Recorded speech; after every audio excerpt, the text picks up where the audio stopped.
Good morning, friends. Today we will discuss about metabolism of phenylalanine and tyrosine. Metabolism of phenylalanine and tyrosine discussed together because phenylalanine is ultimately converted into tyrosine, and then tyrosine gives glucose, fat, and different specialized product. That's why it is considered together. This is very important topic as exam point of view in UG exam. Also, it is important LAQ for PG, and it is also important for NEET preparation. There are three important LAQs on this topic. The first one is the metabolism proper.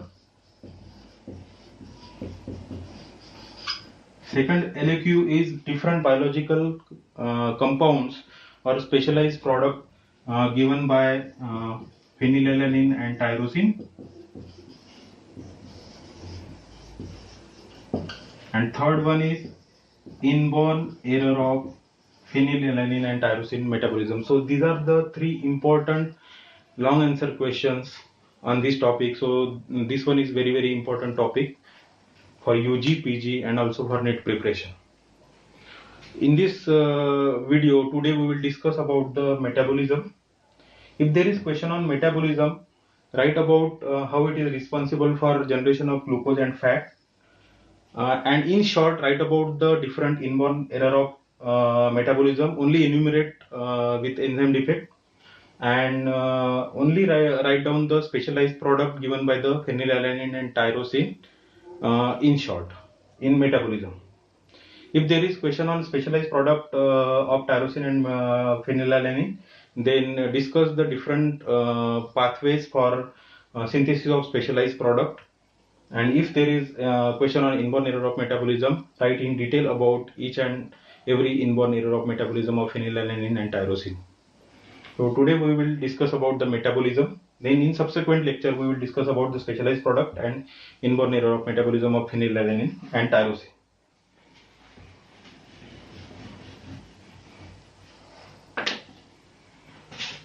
In metabolism, this phenylalanine and tyrosine considered together because phenylalanine is converted into tyrosine. This is the first step in which phenylalanine it is converted into tyrosine. The another name for tyrosine is para hydroxyphenylalanine. This conversion is irreversible and it is done with the help of enzyme that is known as phenylalanine hydroxylase.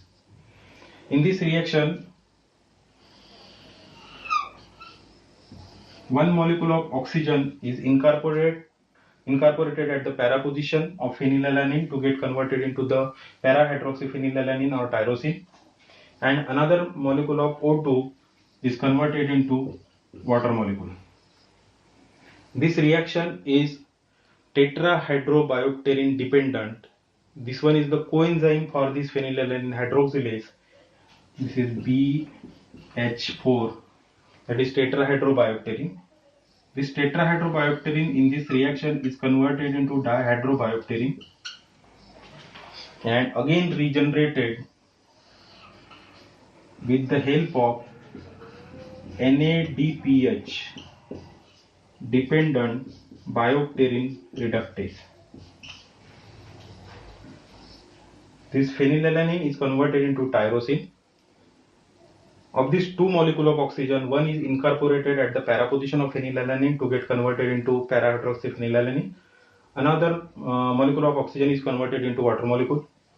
This reaction is tetrahydrobiopterin dependent, in which tetrahydrobiopterin is converted into dihydrobiopterin and again regenerated with the help of NADPH dependent dihydrobiopterin reductase.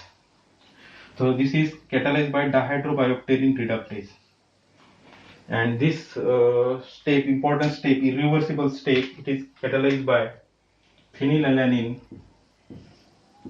hydroxylase. And defect in or block in this enzyme lead to the disorder that is known as phenylketonuria. This is important, irreversible and first step in the conversion of phenylalanine to the tyrosine.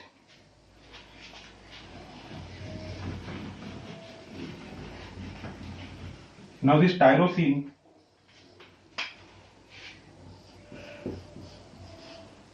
it is converted into the tyrosine is para-hydroxy phenylalanine.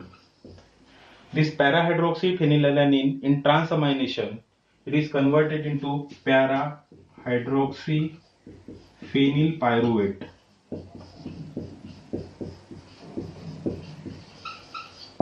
This is the transamination reaction.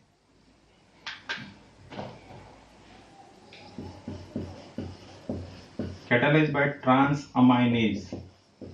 The name of enzyme is tyrosine transaminase. There is interconversion of amino acid into keto acid. This tyrosine is converted into phenylpyruvate, while alpha ketoglutarate, it is converted into glutamate. This one is the PLP dependent reaction, pyridoxal phosphate, as it is a transamination reaction. And defect in this enzyme tyrosine transaminase lead to the disorder that is known as tyrosinemia type 2. In subsequent step, this para-hydroxyphenylpyruvate, it is converted into homogenticate.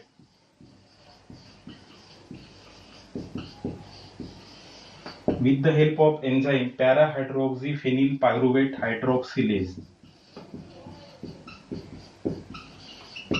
And it is hydroxylase reaction.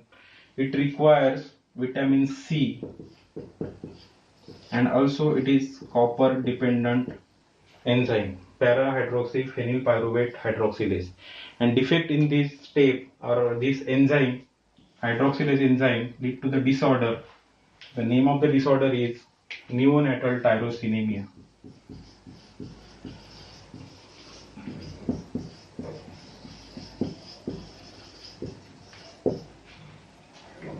Now there is cleavage of this benzene ring occur, and this with the help of homogenticate oxidase. This homogenticate is converted into 4-methyl acetoacetate.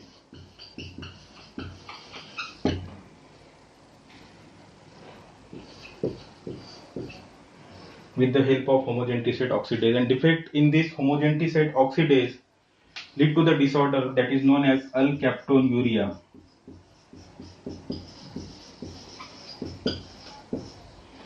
Now this 4-methyl acetoacetate, it is converted into or isomerized into 4-fumaryl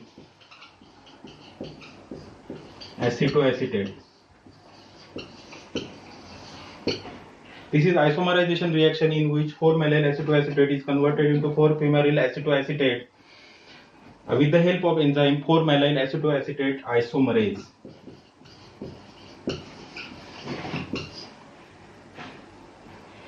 With the help of 4-methyl acetoacetate isomerase, there is interconversion occur, and this 4-fumaryl acetoacetate, it is cleaved into fumarate and acetoacetate.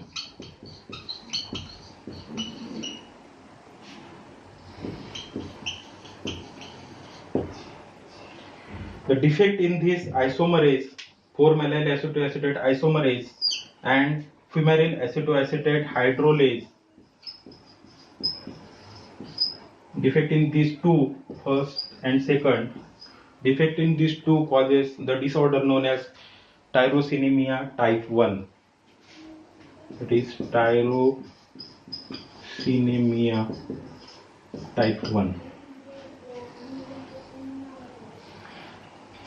As there is formation of fumarate and acetoacetate, this fumarate undergoes TCA cycle, and it is responsible for generation of glucose, and this acetoacetate gives fat. That's why it is known as phenylalanine and tyrosine. These two amino acids, they are both glucogenic and ketogenic, as they give glucose and fat in their metabolic pathway. This is the first step is catalyzed by phenylalanine hydroxylase. Defect in that phenylalanine hydroxylase lead to the disorder known as phenylketonuria. Second one is the transaminase. defect in the transaminase disorder is known as tyrosinemia type 2. Then para-hydroxyphenylpyruvate hydroxylase defect in this enzyme lead to the disorder known as neonatal tyrosinemia. Then homogentisate oxidase defect, it is known as alkaptonuria. Then defect in these two enzymes, 4-mallyl acetoacetate isomerase and 4-fumaryl acetoacetate hydrolase, lead to the disorder known as tyrosinemia type 1.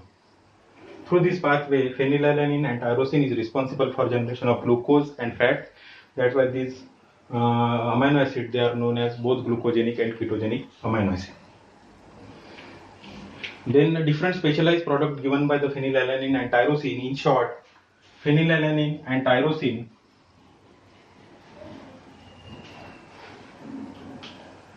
they gives melanin in skin, hair and eyes. Then it is responsible for synthesis of dopamine in central nervous system. In adrenal medulla, it is responsible for synthesis of norepinephrine and epinephrine. And in thyroid gland, it is responsible for synthesis of T3 and T4. So this is all about metabolism of phenylalanine and tyrosine. It gives glucose and fat, that's why they are known as glucogenic and ketogenic amino acids. It is responsible for synthesis of the specialized product melanin, dopamine, norepinephrine, epinephrine and thyroid hormone. And there are different inborn error of metabolism of this phenylalanine and tyrosine. These are, first one is the PKU. Second one is the tyrosinemia type 2. Then neonatal tyrosinemia. Then tyrosinemia type 1.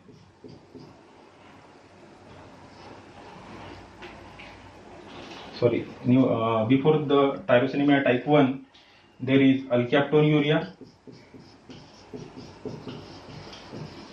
Then tyrosinemia type 1. These are the inborn error of phenylalanine and tyrosine metabolism. If there is question on metabolic pathway, write this metabolic pathway and enumerate only specialized product melanin, dopamine, norepinephrine, epinephrine and thyroid hormone, and enumerate the inborn error of phenylalanine and tyrosine metabolism. This is all about phenylalanine and tyrosine metabolism. Thank you for watching the video. If you like the channel, please subscribe the channel and hit the like button. Thank you all of you.